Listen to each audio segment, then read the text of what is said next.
How to Win Friends and Influence People by Dale Carnegie, an animated visual book summary by Alexander Sandalis. Part 4. Be a Leader. How to Change People Without Giving Offence. Chapter 5. Let the Other Person Save Face. Letting one save face. How important, how vitally important that is, and how few of us ever stop to think of it. We ride roughshod over the feelings of others, getting our own way, finding fault, issuing threats, criticizing a child or an employee in front of others without even considering the hurt to the other person's pride. Whereas a few minutes of thought, a considerate word or two, a genuine understanding of the other person's attitude would go so far toward alleviating the sting. Now it's funny, I look at this book as I'm reading it, and I see I've highlighted this, and I've wrote next to it, me, and I've underlined this, and I did this last year.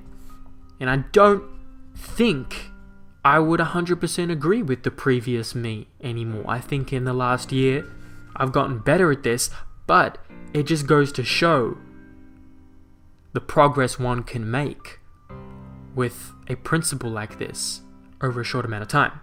I realized that there really is, and I learned this through pain and the hardship of pain and emotion, that what do we really get out of stomping over the feelings of others? Of finding every little fault in what someone says, picking apart their verbiage, picking apart this phrase or this argument, criticizing him or her. What's the point? We're not moving anything forward. In fact, we're bringing things back. We are harming the relationship, we are harming ourselves, and we're habituating ourselves into a negative pattern of criticism and condemnation. And the practicality of this is that everybody at one point has to reject another. They have to say no. We have to say no. This is a lot of people struggle with saying no. Oh, I feel so bad, I can't say no. He asked for my number, I couldn't say no. She wanted a job, he wanted a job, I couldn't say no. They were desperate. They were coming off the street. See, while it may be difficult to say no, people often feel like they are trapped into one answer of no. And this, what I'm trying to say is they feel like their no has to be negative. No doesn't have to be negative. We've learned that through How to Win Friends and Influence People. There are ways we can tactfully phrase our words to save face, which is what this principle is.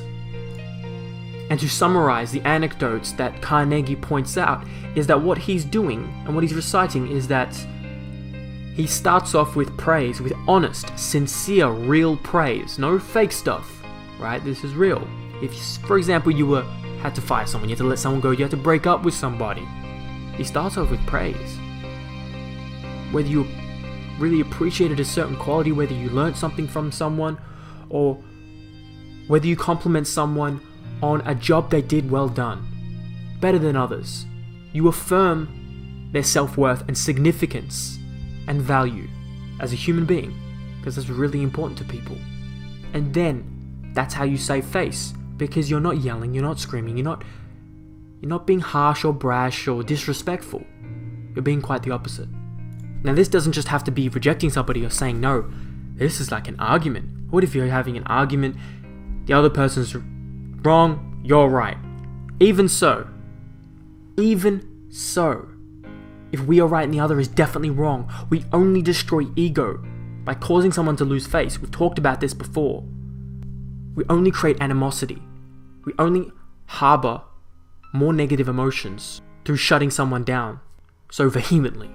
French aviation pioneer and author Antoine de Saint, I can't pronounce the rest of his name, wrote, "I have no right to say or do anything that diminishes a man in his own eyes. What matters is not what I think of him, but what he thinks of himself. Hurting a man in his dignity is a crime. A real leader will always follow Principle 5. Let the other person save face."